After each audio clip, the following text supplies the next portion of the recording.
আমরা উদ্বোধন করলাম। আমাদের রাজবাড়িতে হয়তো রাজনীতি প্রতিযোগিতা থাকে, মত থাকে, বড় দল, কিন্তু আমাদের কৃষক দলে আমরা কোনো গ্রুপিং নাই।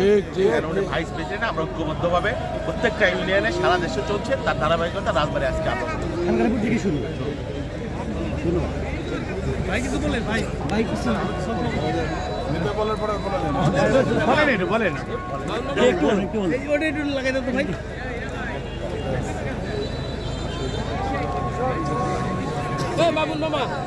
আজকে আমরা দেখলাম রাজবাড়িতে কৃষকদের বড় একটা সমাবেশ, এমন সমাবেশ আমরা বিগত দিনে কখনো দেখা হয়নি। ভাই আমরা দেখেছি দীর্ঘ 17টি বছর ধরে আপনি যেভাবে রাজবাড়ী জেলা বিএনপিকে গুছিয়ে রেখেছেন, আজকে তারই ফলশ্রুতি হিসাবে জেলা বিএনপি শক্তিশালী হয়েছে। আজকে যে কৃষক সমাবেশ হয়েছে, একটু অনুভূতির কথা জানাবেন।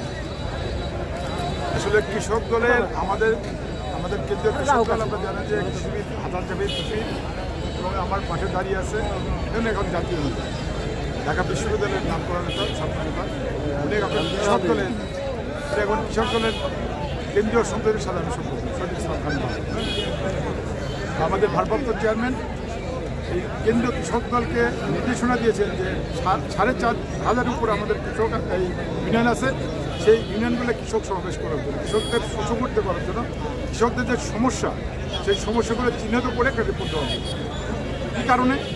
যে উনি তো দেশে আসছেন, ইনশাল্লাহ উনি দেশে আসছেন, জানুয়ারি শেষের দিকে ফেব্রুয়ারিতে আসবে। উনি আসার পরে এই কৃষকদের দিয়ে কী করা যায়, কৃষি বাঁচলে দেশ বাঁচবে, ওনার বক্তব্য হলো একটা, তো কৃষকদের নিয়ে কী করা যায়, সেই জন্য উনি এই যে রিপোর্টটা তৈরি করে রাখবে, আমাদের কেন্দ্রীয় সংসদ সারা দেশের ইউনিয়নগুলো ঘুরে রিপোর্ট দেওয়ার পরে কৃষি এবং কৃষকের যে সমস্যা, ফ্যাসিস্ট আওয়ামী লীগ কৃষকদের উপর যে অত্যাচার নির্যাতন করেছে, শোষণ নির্যাতন করেছে, কৃষকের যে অধিকার ন্যায্য পাওনা, এর জন্য কিন্তু আমাদের সমাবেশ। রাজবাড়ী জেলার আমাদের সম্মানিত আহ্বায়ক আইফ সাহেব এবং আমাদের সম্মানিত মেম্বার সেক্রেটারি ভিপি সিরাজ সাহেব, তাদের নেতৃত্বে কৃষক দল এবং শক্তিশালী। কৃষক দল যে রাজবাড়ি কত শক্তিশালী আজকের সমাবেশ হিসেবে কিন্তু প্রমাণ করে।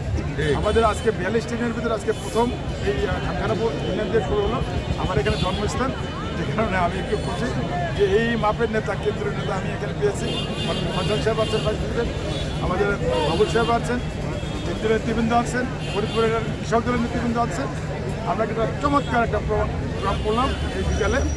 সেজন্য আমি মনে করি যে আরও আমাদের যে 41টা ইউনিয়ন কৃষক সমাবেশ হবে, এটা একটা রোল মডেল হয়ে থাকবে এবং এটাকে তারা অনুসরণ করবে। আর আপনারা সাংবাদিক ভাইরা অনেক কষ্ট করে আসছেন, মেইন স্ট্রিমের সাংবাদিক ভাইরা এসেছেন, আপনারা নিউজ কভার করছেন, এই জন্য কৃষক দলের পক্ষ থেকে, আমার পক্ষ থেকে এবং ইউনিয়ন কৃষক দলের কালীগঞ্জের প্রশাসনকে আপনাদের ধন্যবাদ, অসংখ্য ধন্যবাদ। ভাই আমার একটা প্রশ্ন ভাই, এই যে আজকে আপনি কৃষক সমাবেশ করলেন, সারা বাংলাদেশে কৃষকদের পক্ষ মানে কি মেসেজ থাকবে? মেসেজ হলো বাংলাদেশের কৃষক উপেক্ষিত, কৃষি বাংলাদেশের প্রাণ, এটা শুধু এখনও বাংলাদেশের 60% মানুষ কৃষি পেশার সাথে। কৃষকদের কোনো সিন্ডিকেট নাই, ট্রেড ইউনিয়ন নাই, তাদের কোনো সংগঠন নাই। আমরা কৃষকদেরকে উজ্জীবিত করছি, সংগঠিত করছি, যাতে তারাই তাদের অধিকারের কথা বলতে পারে, তাদের উৎপাদিত পণ্যের মূল্য পায়, তারা কৃষি উৎপাদনের যে সরকারি সাহায্য সহযোগিতা সেইগুলো যাতে পেতে পারে এবং বাংলাদেশের কৃষি এবং কৃষকের ভাগ্যের যাতে পরিবর্তন হয় সেই বিষয়ে তাদের সচেতন করা, তাদের অধিকার প্রতিষ্ঠার জন্য আমাদের এই কর্মসূচি চলছে। বড় ভাই আরেকটা যদি বলতেন যে বাজার সিন্ডিকেট নিয়ে আপনাদের, অবশ্যই এটাই তো বাংলাদেশের কৃষি এবং কৃষকের একটা বিস্ফোরা, বাজার সিন্ডিকেট। এই যে ফরিয়া দৌরাত্ম্য সিন্ডিকেট, পথে পথে চাঁদাবাজি, এইগুলো যাতে আগামী দিনে আমরা বন্ধ করতে পারি, সেটা আমাদের প্রচেষ্টা এবং সেটা আমাদের আহ্বান। সেই লক্ষ্য নিয়ে আমরা কাজ করছি। ইনশাল্লাহ বিএনপি যদি ক্ষমতায় যায়, আমরা ধীরে ধীরে আস্তে আস্তে এই সিন্ডিকেট এবং এই দৌরাত্ম্য এবং দালাল ফরিয়ার এই অত্যাচারের হাত থেকে কৃষকদেরকে আমরা রক্ষার জন্য আমরা কাজ করবো। এটা আমরা আমাদের অঙ্গীকার।